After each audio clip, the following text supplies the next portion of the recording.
नमस्कार भावांनो, स्वागत आहे तुमचं आपल्या एका नवीन ब्लॉगमध्ये. तर आता पटोल्याने मी घरून निघलोय. आमचं आवरलंच नव्हतं, आम्ही 10 वाजेपर्यंत झोपलो होतो. आता आवरून आलोय बाबांकडं. पाहू आता बाबा कुठं घेऊन जाते. बाबा इथं बसलेले आहेत. आता रस घेतलाय प्यायला. पटोल्या घे.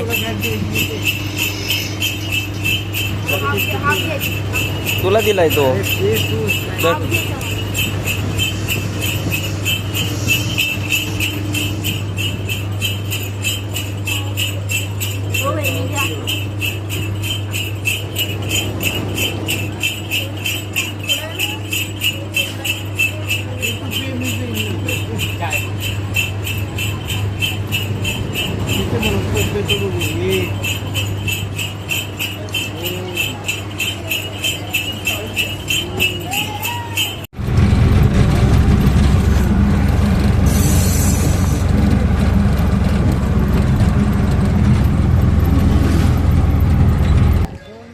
तर भावांना आपण आलो आहे आता अंबरनाथ येथील शिव मंदिरात, है ना. प्राचीन शिव मंदिर, लय जुनं मंदिर आहे.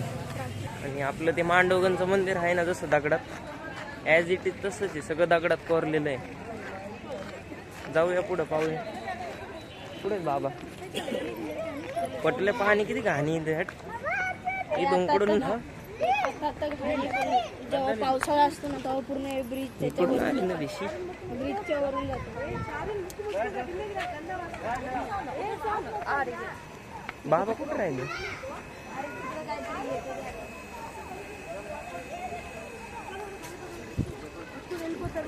भावानं ऊन चमकत असेल म्हणून दिसत नसेल, बट मंदिर खूप छान आहे. सगळं दगडात कोरलेलं आहे. तर जाऊया पुढे, आतमध्ये जाऊया.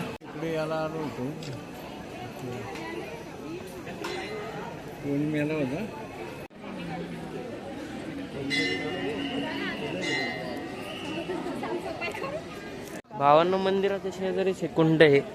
पाणी लय घाण आहे, पण त्याच्यात बघा का असं येतं. इथं येतं.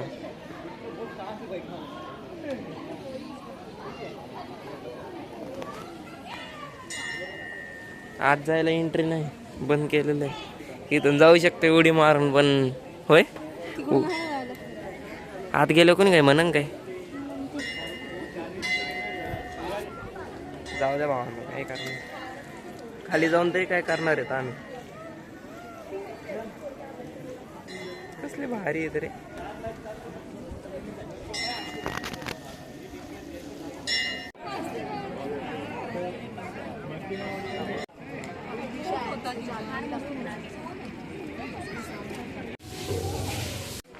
इथंच खाली एक देवीचं मंदिर आहे, तिथं आलेलं आहे दर्शनासाठी. हे अशा प्रकारे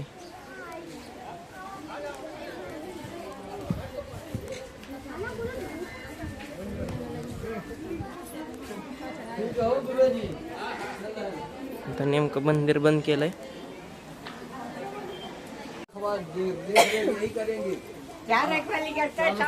चारों तरफ देख रेख करेंगे, बढ़िया.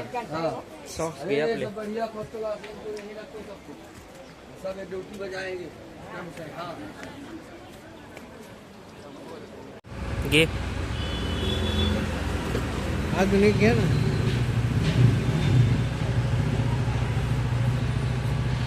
आम्ही अजून एक घेतलाय.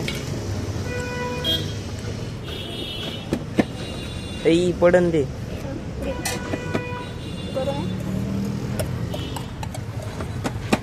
गरम आहे, गरम गरम.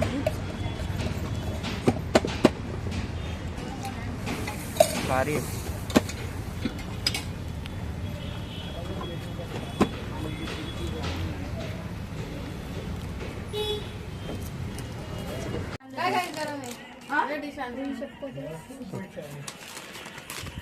सो गाईज, पटोले वडापाव घेऊन आलाय. ऐक ना. तर भावांनो इथं आलो होतो हिंडत जेवण वगैरे झाले, असंच फिरतोय, काही काम नाही. तर भावांनो आपला व्लॉग अशाच प्रकारे समाप्त झालेला आहे. आपल्या व्हिडिओला लाईक करा, चॅनलला सबस्क्राईब करा. आपलं बेल आयकॉन ऑलवर प्रेस करा आणि भेटूया असेच एका नवीन ब्लॉगमध्ये. बाय.